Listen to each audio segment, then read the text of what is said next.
Je m'appelle Laura Letourneau, je suis ingénieure généraliste de formation. J'ai fait un travail de recherche qui a été publié sur l'ubérisation de l'État, qui est en fait la modernisation de l'État.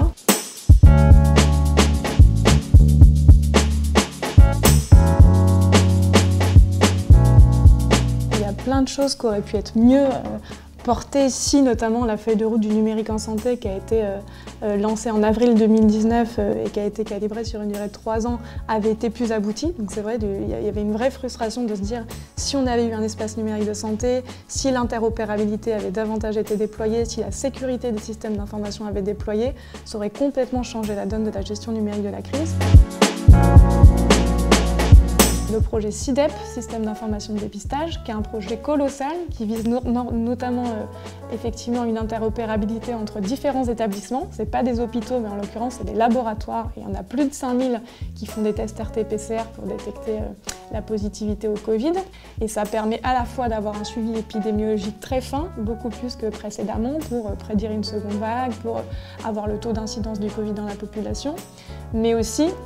de déclencher plus de la moitié des enquêtes sanitaires pour casser des chaînes de contamination. Donc c'est vraiment un projet qui est clé, qui essaie d'être porté depuis 8 ans par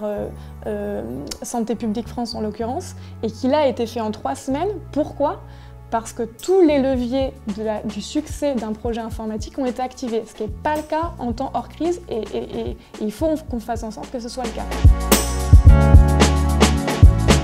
Le Covid a permis de révéler d'un point de vue numérique, c'est pas un scoop, c'est des choses que ça fait 20 ans que les rapports disent les uns après les autres. C'est que, c'est très difficile d'avoir une coordination entre professionnels de santé, la ville et l'hôpital, le sanitaire et le médico-social, parce que les outils ne sont pas interopérables, et que 2, on prétend depuis des années qu'on met le patient au cœur du système de santé, mais qu'en réalité, il suffit d'avoir été hospitalisé une fois pour se rendre compte qu'on ne l'est pas et qu'on n'a pas nos données à disposition. Dans le cas du Covid, on n'a pas toujours notre résultat de test à disposition, notre prescription à disposition dans notre dossier médical partagé,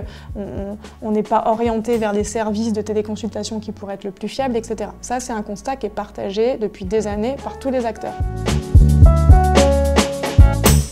La feuille de route qui a été publiée en avril 2019, elle part de ce constat, elle remonte aux causes en disant tout le monde a une part de responsabilité, nous, puissance publique, on a une part de responsabilité, les industriels ont une part de responsabilité, les professionnels de santé ont aussi une part de responsabilité. La feuille de route qui a été établie, elle fixe toute la doctrine et toute la vision dans la logique d'État plateforme. La logique d'État plateforme, elle dit c'est simple, pour faire en sorte que les logiciels soient davantage interopérables, que le patient soit plus au centre, il faut qu'on organise tous les acteurs, tous les logiciels en santé, le foisonnement de toutes les initiatives, en s'inspirant du mode de gouvernance d'une ville dans laquelle les pouvoirs publics fixent les règles, en l'occurrence le code de l'urbanisme dans une ville, le cadre d'interopérabilité notamment et de sécurité dans le numérique en santé, et développent des infrastructures de base, les routes, les ponts, le tout allez-vous dans une ville, dans le numérique en santé, le DMP, la e-prescription, des outils de coordination, etc. Et qui laisse